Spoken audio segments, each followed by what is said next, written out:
ಶ್ರೀ ಶಿವ ಸಹಸ್ರನಾಮ ಸ್ತೋತ್ರವನ್ನು ಇದುವರೆಗೂ 10 ಶ್ಲೋಕಗಳನ್ನು ಕಲ್ತಿದ್ದೀವಿ. ಈಗ ಮುಂದಿನ ಶ್ಲೋಕ. ಅನಾದಿನಿಧನಸ್ಯಾಹಂ ಅನಾದಿನಿಧನಸ್ಯಾಹಂ ಜಗದ್ಯೋನೈರ್ಮಹಾತ್ಮನಃ ಜಗದ್ಯೋನೈರ್ಮಹಾತ್ಮನಃ ಜಗದ್ಯೋನಿರ್ಮಹಾತ್ಮನಃ ನಾಮ್ನಾಂ ಕಿಂಚಿತ್ ಸಮುದ್ದೇಶಂ ನಾಮ್ನಾಂ ಕಿಂಚಿತ್ ಸಮುದ್ದೇಶಂ ವಕ್ಷ್ಯಾಮ್ಯವ್ಯಕ್ತಯೋನಿನಃ ವಕ್ಷ್ಯಾಮ್ಯವ್ಯಕ್ತಯೋನಿನಃ ಅನಾದಿನಿಧನಸ್ಯಾಹಂ ಜಗದ್ಯೋನಿರ್ಮಹಾತ್ಮನಃ ನಾಮ್ನಾಂ ಕಿಂಚಿತ್ ಸಮುದ್ದೇಶಂ ವಕ್ಷ್ಯಾಮ್ಯವ್ಯಕ್ತಯೋನಿನಃ ವರದಸ್ಯ ವರೆಣ್ಯಸ್ಯ ವರದಸ್ಯ ವರೆಣ್ಯಸ್ಯ ವಿಶ್ವರೂಪಸ್ಯ ಧೀಮತಃ ವಿಶ್ವರೂಪಸ್ಯ ಧೀಮತಃ ಶೃಣು ನಾಮ್ನಾಂ ಚ ಯಂ ಕೃಷ್ಣ ಶೃಣು ನಾಮ್ನಾಂ ಚ ಯಂ ಕೃಷ್ಣ ಯದುಕ್ತಂ ಪದ್ಮಯೋನಿನಾ ಯದುಕ್ತಂ ಪದ್ಮಯೋನಿನಾ ವರದಸ್ಯ ವರೆಣ್ಯಸ್ಯ ವಿಶ್ವರೂಪಸ್ಯ ಧೀಮತಃ ಶೃಣು ನಾಮ್ನಾಂ ಚ ಯಂ ಕೃಷ್ಣ ಯದುಕ್ತಂ ಪದ್ಮಯೋನಿನಾ ದಶನಾಮಸಹಸ್ರಾಣಿ ದಶನಾಮಸಹಸ್ರಾಣಿ ಯಾನ್ಯಾಹ ಪ್ರಪಿತಾಮಹಃ ಯಾನ್ಯಾಹ ಪ್ರಪಿತಾಮಹಃ ತಾನಿ ನಿರ್ಮತ್ಯ ಮನಸಾ ತಾನಿ ನಿರ್ಮತ್ಯ ಮನಸಾ ದದ್ನೋ ಘೃತಮಿವೋದ್ಘೃತಂ ದದ್ನೋ ಘೃತಮಿವೋದ್ಭುತಂ ದದ್ನೋ ಘೃತಮಿವೋದ್ಘೃತಂ ದಶನಾಮಸಹಸ್ರಾಣಿ ಯಾನ್ಯಾಹ ಪ್ರಪಿತಾಮಹಃ ತಾನಿ ನಿರ್ಮತ್ಯ ಮನಸಾ ದದ್ನೋ ಘೃತಮಿವೋದ್ಧೃತಂ ಗಿರೇಃ ಸಾರಂ ಯಥಾ ಹೇಮ ಗಿರೇಃ ಸಾರಂ ಯಥಾ ಹೇಮ ಪುಷ್ಪಸಾರಂ ಯಥಾ ಮಧು ಪುಷ್ಪಸಾರಂ ಯಥಾ ಮಧು ಘೃತಾತ್ಸಾರಂ ಯಥಾ ಮಂಡಃ ಘೃತಾತ್ಸಾರಂ ಯಥಾ ಮಂಡಃ ತತೈತತ್ಸಾರಮುದಾಧೃತಂ ತತೈತತ್ಸಾರಮುದಾಘೃತಂ ಗಿರೇಃ ಸಾರಂ ಯಥಾ ಹೇಮ ಪುಷ್ಪಸಾರಂ ಯಥಾ ಮಧು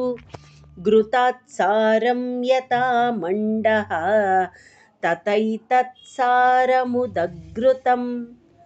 ಸರ್ವಪಾಪಾಹಮಿದಂ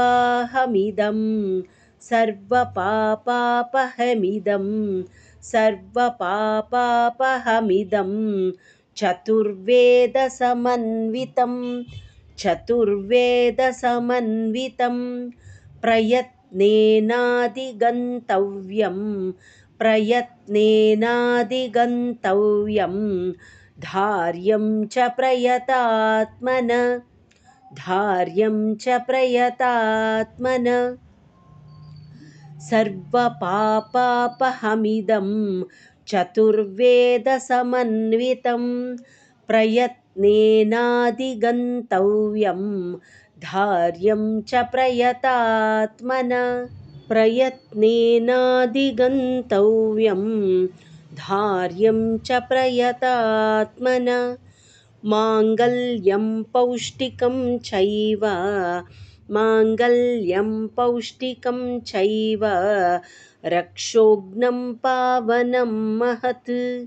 ರಕ್ಷೋಘ್ನಂ ಪಾವನಂ ಮಹತ್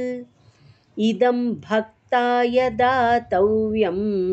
ಇದಂ ಭಕ್ತಾಯ ದಾತವ್ಯಂ श्रद्धादानास्तिकाय च श्रद्धादानास्तिकाय च श्रद्धादानास्तिकाय च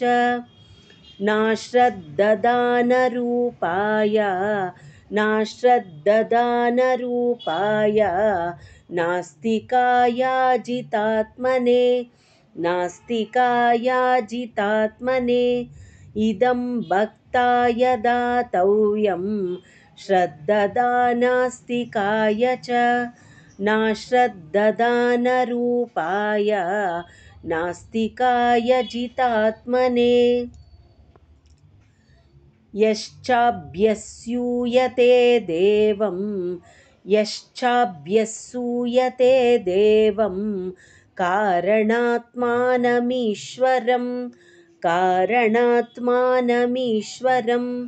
स कृष्णनरकं याति